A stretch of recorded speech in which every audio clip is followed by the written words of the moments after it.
Hi, I'm Hobie-Wan. This is Red Chair Reading. As you can see, no red chair today. I'm on location at a little lake north of Bishop. I'm reading the Black Book of Secrets. You would think I'd know that in advance. We're on chapter 8. Let's go. Fragment from the memories of Ludlow Fitch. I stayed in the doorway while Joe stood on the pavement, and I watched as each person approached him. He took whichever hand they offered and enclosed it in his own. At the same time, he leaned forward and said something, whatever it was. It made the woman smile and the men straighten up and inflate their chests. I couldn't resist a grin, though I didn't quite know why. The word is inflate. Sorry, I blew it. Let's go. While Joe was still busy shaking hands, a minor commotion started up in the back of the crowd. I stuck my head out a little farther and saw a bulbous man, his head glistening with sweat, pushing his way to the front. The people parted reluctantly to allow his passage. He stood in the snow in a manner that suggested he was supported solely by his own self-importance. He cocked his large head to one side to squint at the golden orbs with a yellowing eye. There was something very unpleasant about this man. It was the smell, I think. His bulk was offensive, his stance was aggressive. I was not inclined to make myself known to him. So I stayed where I was. I suspect Joe had already noticed him, but had chosen to ignore him. Eventually, after the man had positioned himself only a matter of feet away, and coughed loudly, Joe acknowledged his presence and introduced himself. Joe Zabbidou, he said, holding out his hand.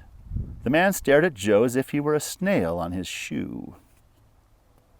Ratchet, he said finally, refusing to shake. Jeremiah Ratchet, local businessman.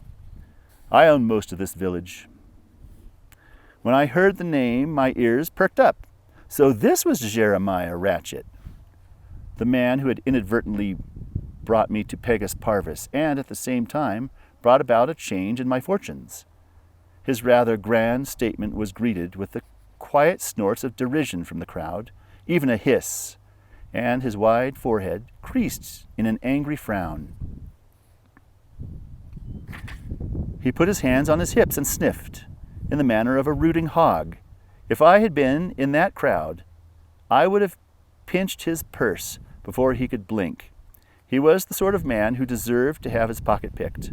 Then again, I thought, as I tried to conceal a smirk, I already had it. The two men faced each other, Joe's steady gaze taking Ratchet in. Eventually, about Jeremiah smelled of money.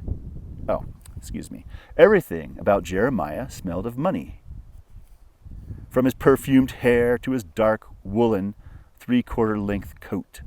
From his mustard-colored breeches right down to the shiny leather of his riding boots. Unfortunately, nothing about him smelled of good taste. Listen here, Mr. Cabbagehead, or whatever you call yourself. You'll get no business here. You're not needed. These people own nothing of any worth. Jeremiah laughed meanly and puffed out his chest even more. I should know. Most of them owe me back rent. We shall see, said Joe, recoiling slightly. Jeremiah's breath was quite pungent. I have always found in the past that most people benefit from my help. Help? Queried Jeremiah. I don't think we need your sort of help. I help people round here. If they need money, they know whom to ask. You'll find I provide for the village. You'll pack your bags soon enough.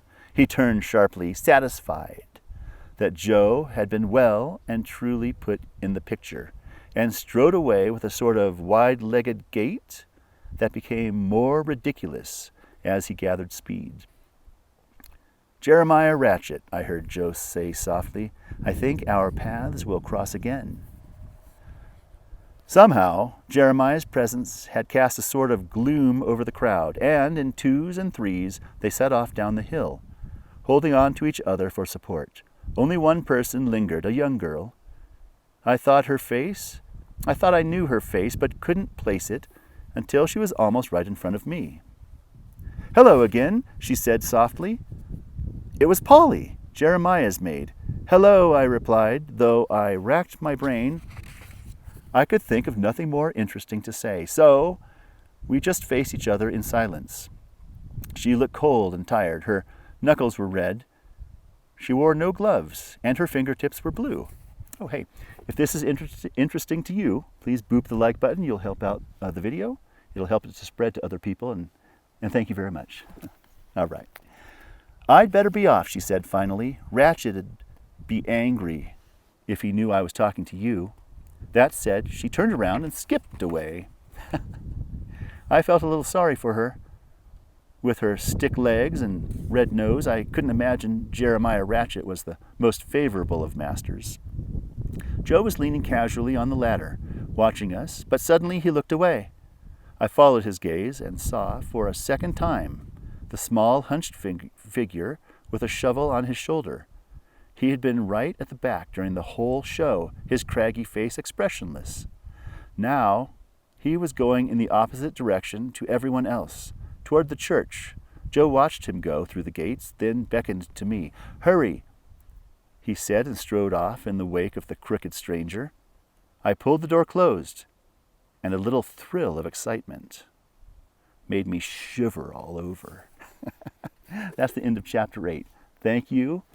Thank you for watching. I appreciate you, and I'll catch you in chapter 9.